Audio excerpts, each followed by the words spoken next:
Creoso, and welcome back to the Welsh History Podcast, episode 183, Welsh Education.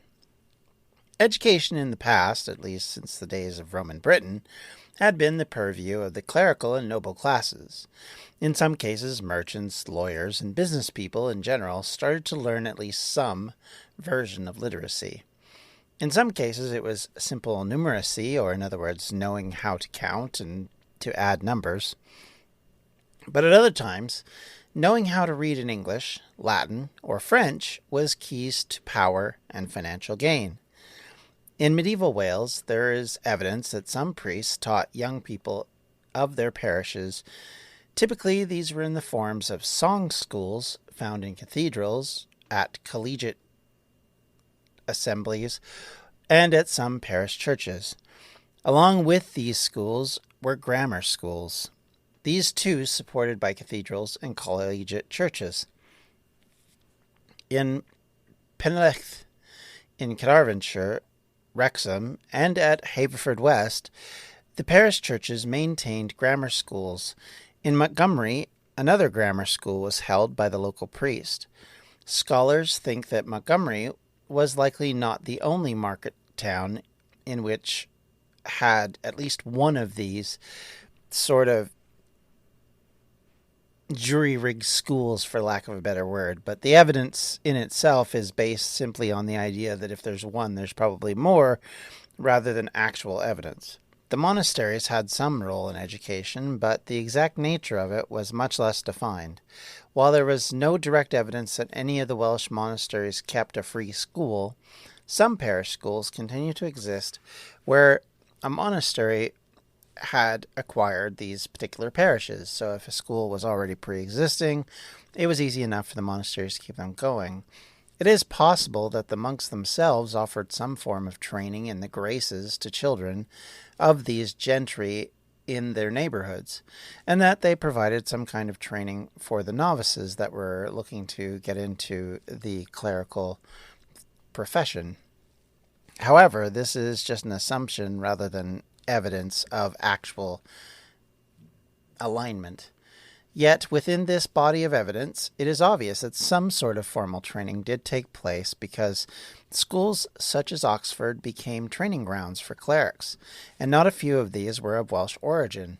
Remember, in earlier episodes we mentioned that Welsh-born clerics in Oxford fled to Owen Glyndwr's banner in early 15th century, and that the loyalty to nation came out of these schools. After the Glyndwr Rebellion and the genuine challenges of the economy of war-torn Wales, war on its citizens, many of these Welshmen fled, and in doing so entered into business and education classes, continuing a development of Welsh nobility and landowners in sending children off to learn numbers and letters from other schools in and around England. This in part to teach them the basics of what was happening in the halls of power, but also to protect themselves during the War of the Roses by having some of their kin matched up with various sides to protect the family as a whole. By the time of the Tudors, continued advancement of the Welsh nobility saw them seeking to bring formal education opportunities back to Wales. This met a government that were eager to have educated men to build out of its ever-increasing bureaucracy, especially after the Reformation, as the default clerical rules were now wanting. Reminder that most bureaucracy up until the end of the Middle Ages was done by clerics of the church, and most actual diplomacy was also done by the bishops and the priests and that kind of thing. Remember, negotiations with, say, Llewellyn the Great and Henry III came out of discussions that were made via their priests. This, of course, included Owen Glyndwr and Henry IV as well. However, nonetheless, all of these end when the Reformation begins. Of course, that didn't preclude committed religious men from hoping to create a literate Bible-reading public in Wales. In fact, they would continue to send educated ministers and men of, at the very least, lay preachers off to Wales in order to help instruct and continue to enlighten people. These scholars would bring with them some sort of education, which would then be brought to both poor and rich members of Wales to gain both a more literate class, but also, of course, to gain followers. And in the Reformation, one of the biggest things that came about and really set it off was the ability to read documents in your own language, something that was important to the Puritans, to the Lutherans, to the Methodists, to everybody in between, because the best way to carry out an argument, to convince people to follow your ideas, especially in an age when, the next person over might decide that your ideas are kind of dumb and they have their own ideas. So how best to make that argument, since you can't necessarily go from place to place to place, is to publish documents which then make that argument for you. But if the majority of the population can't actually read it or understand it, or at least share it with their friends and neighbors in a way that makes sense, then you don't have the ability to make those arguments. It becomes very problematic in that respect. And of course, as we talked about, that's where the printing press became super important to these people, and it would become increasingly important as we continue to move forward. In 1541, the royal license for the foundation of Christ's College, Brecon, was concerned about the low level of education in the area, and thus the reason for its foundation. The Tudor government's objective was to produce good citizens and loyal subjects, and in order to facilitate this, they should, by argument, be taught the English language. Note immediately what that means. The school was built at the house of the friars preachers in Brecon, and was provided with endowments to pay the salaries of the schoolmaster, the usher, a reader of divinity, and the preacher, whose responsibilities were to give instruction in letters and to expound purely and freely. No fees were to be required from the scholars or their parents, something that we start to see more and more. With the rise of the Anglican Church, this continued to be an important step in development of Welsh schools. In 1561, Bishop Thomas Davis of St. Apheth announced that the teaching of children is very necessary, and explained that all good Christians in my diocese to pay such stipend accustomed to be paid the lady priest, to such schoolmasters as shall thought meet by me. In other words, basically, if you can pay, you will pay to help fund the thing. But if you can't pay, it doesn't preclude you from being able to enter. There already existed one grammar school in the diocese, although not in Wales. This was at Ostrowy, founded early in the 15th century, but it was not until 1595 that Gabriel Goodman, Dean of Westminster, established another in Ruthin, the first actually properly in Wales outside of Brecon. Geoffrey Glynn, advocate of the Court of the Arches, provided free grammar schools at Bangor that were founded in 1557. He would be the first of many wealthy philanthropists who would help pay for a number of these schools.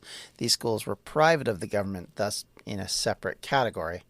All of these men, churches, and governments provided schools or contributed to the education of young men, key word there, young men, in many of the larger towns in Wales during the second half of the Tudor period. In some cases, they made provisions for the maintenance of a schoolmaster. In others, they found schools whose lives ended up being relatively short in duration. But as a number of the schools were established, they continued to educate the young of their district to the present time period, even now. The schools, frequently modeled on older English schools, were intended to bring young people of Wales into contact with the products of new learning and to ground them firmly in the Protestant faith. Again, going back to the idea that the biggest and most important process of literacy was that you would read the Bible. As an example of these schools, regulations of the friar schools in Bangor were drawn up by Dr. Alexander Noel, Dean of St. Paul's. The principal subject of the curriculum were Latin and Greek, though English was taught in lower forms of many schools, and provision was made for religious education. A short material catechism was then prepared for the school at Llantrist, in which pupils were to be instructed on Friday afternoons. The bishop would then frequently visit the school at St. Offa's to examine the children. The school offered no instruction in Welsh, by the way, and pupils were discouraged from its use even at playtime. By modern standards, these schools were very small. At Christ College, for example, there was provisions for only 20 poor scholars, as they were called, while at Cowbridge, the number of free pupils was limited to about 15, though fee-paying scholars increased those numbers. They still offered avenues for poorer students to advance their education. I'm Ken Harbaugh, host of the new Medal of Honor podcast from Evergreen Podcasts, brought to you in partnership with the National Medal of Honor Museum. In each 3-minute episode, we'll learn about a different service member who distinguished him or herself through an act of valor. We'll include stories from the Civil War to Iraq and Afghanistan, and from all branches of the military. We'll talk about service members who were overlooked for the medal at first due to their race or religion, and about those who were celebrated at the time. We'll hear stories of soldiers like Audie Murphy, future Hollywood star who mounted a burning tank to hold off German infantry in World War II. And people like Dr. Mary Edwards Walker, a Civil War Army doctor and the only woman to receive the Medal of Honor so far. Learn about these heroes and more wherever you get your podcasts. The Battle of Waterloo was one of the most famous turning points in world history. But what happened next? My name's David Montgomery, and I'm the host of The Siècle, a history podcast that tackles exactly that. Join me as I cover France's overlooked century in between Napoleon and World War I. The Siècle, spelled S-I-E-C-L-E, is part of the Evergreen Podcast Network and can be found wherever you get podcasts. This smaller school concept, ran largely by religious groups or private individuals, began to change in part because of the Puritans. It was important to them to spread education and literacy so that they could create a larger mass of followers. As we mentioned earlier, this is part of the reason why so many of the Protestant faiths did this, especially when the best method that the Puritans had found in England to win people to their arguments was through their pamphlets and books. Hard to influence someone in Lampeter or in Carnarvon with a book written in a language that you do not speak, read, or write. For example, the Puritans of Massachusetts, their government of that particular colony set in place the first Religious Education Act. The religious basis of the act was explicit, as it stated its intentions was to thwart ye old deluder Satan in his goals to keep men from the knowledge of ye scriptures. To this end, the law was required of every town with 50 or more families to hire and maintain a teacher to instruct all children in reading and writing. Towns of 100 or more families were required to support a grammar school to prepare students to attend Harvard College.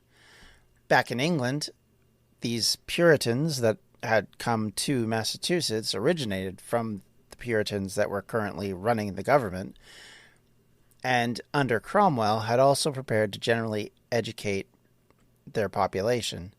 There began to be calls for educational reform.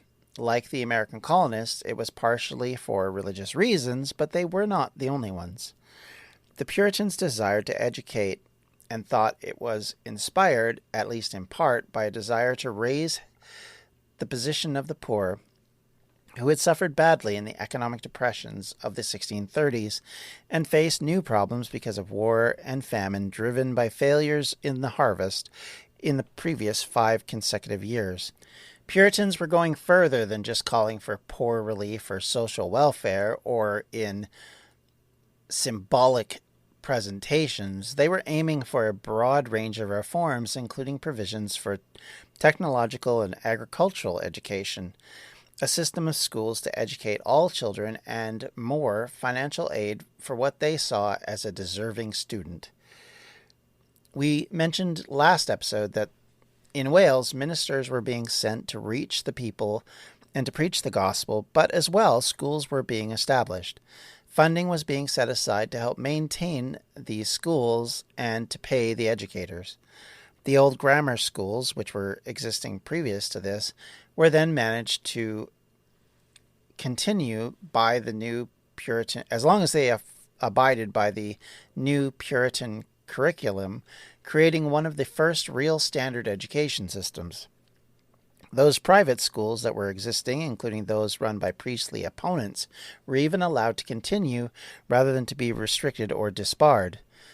This meant that of the government-run schools, there were 63 of them established in Wales to offer free schooling, obviously a key thing to have if you could not afford it. They were open to both genders in some schools, and the spread of the school was not even or particularly sensible, as they were mostly along the border regions in the east and sparsely spread across the rest of the Welsh-speaking west.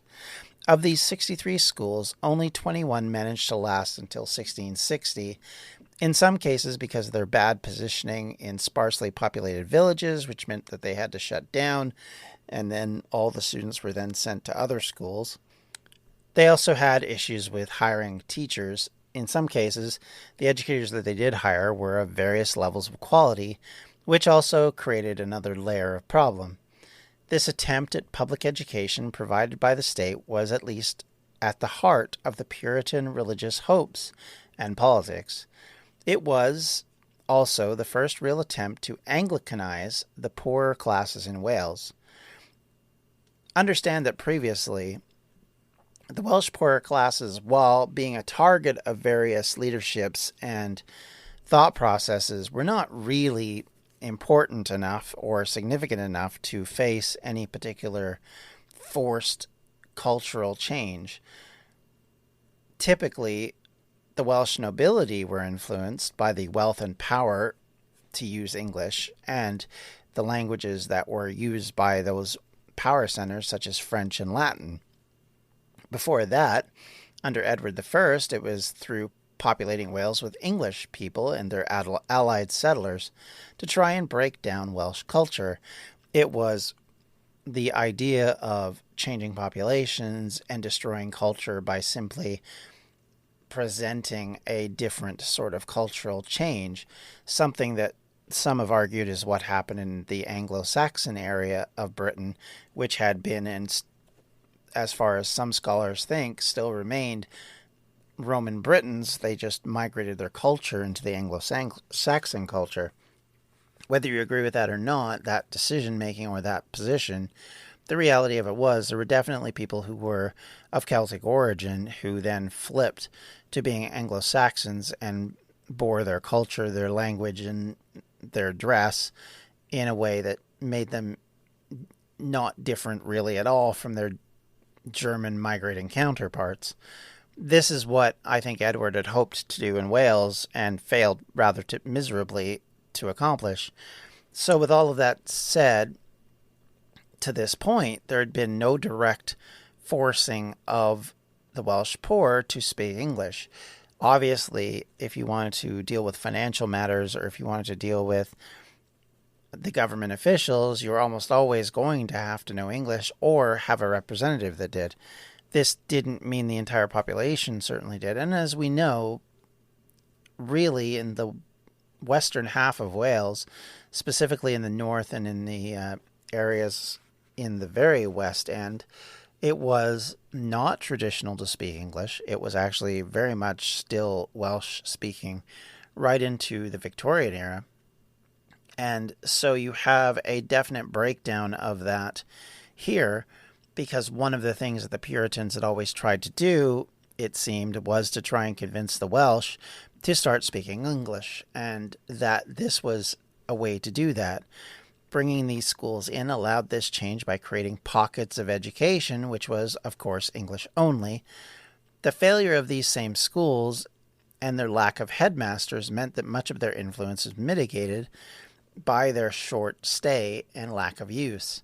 If the border areas had multiple schools covering smaller areas, In the West, that was not the case at all. From Anglesey to Pembroke, there were only 12 schools in total for the entire coastal area. These were largely the Puritan government schools, which effectively made little progress, much like the ministers who tried to come into that part of Wales speaking only English failed pretty spectacularly to make any progress in an area where people don't speak your language, which have different ideals and goals than you do. It becomes a very hard sell to try and convince them to join your side or become a part of your thought process. It's something that, of course, they will struggle with mightily for many, many years to come. And it's not until the Industrial Revolution and the mass migration with coal that we start to see that kind of flip on its head, along with a change in curriculum coming into vogue in all of Wales. All of these things will change this later, but right now we're still at the edge of all of this, and certainly this is the first real attempt to accomplish this, and had it not been for the collapse of the Commonwealth, it may have continued, and it may have eventually been as successful as it ended up being in the Victorian era, maybe even quicker. It's really hard to say, and this is only speculation on my own part. With that said and done, I'd like to thank you all for listening. If you would like to reach out to me, you can always do so at welshhistorypodcast@gmail.com, or you can reach out to me on social media on Twitter at welshhistorypod, or on Facebook at facebook.com/welshhistorypodcast. Or if you'd like to help contribute to our little community financially, you can do so at patreon.com/welshhistory. Thank you for listening, and I hope you all have a great day. Take care. We'll see you next time. Welsh History Podcast is a member of the Evergreen Podcast Network. To find more information on them, you can do so at evergreenpodcasts.com. Thanks for listening.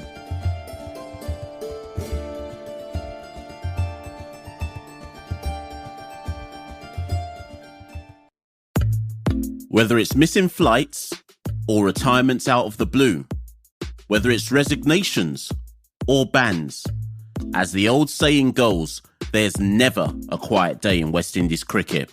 So make sure you listen to West Indies on 99.94 to stay up to date with all the latest fallout with the teams in maroon.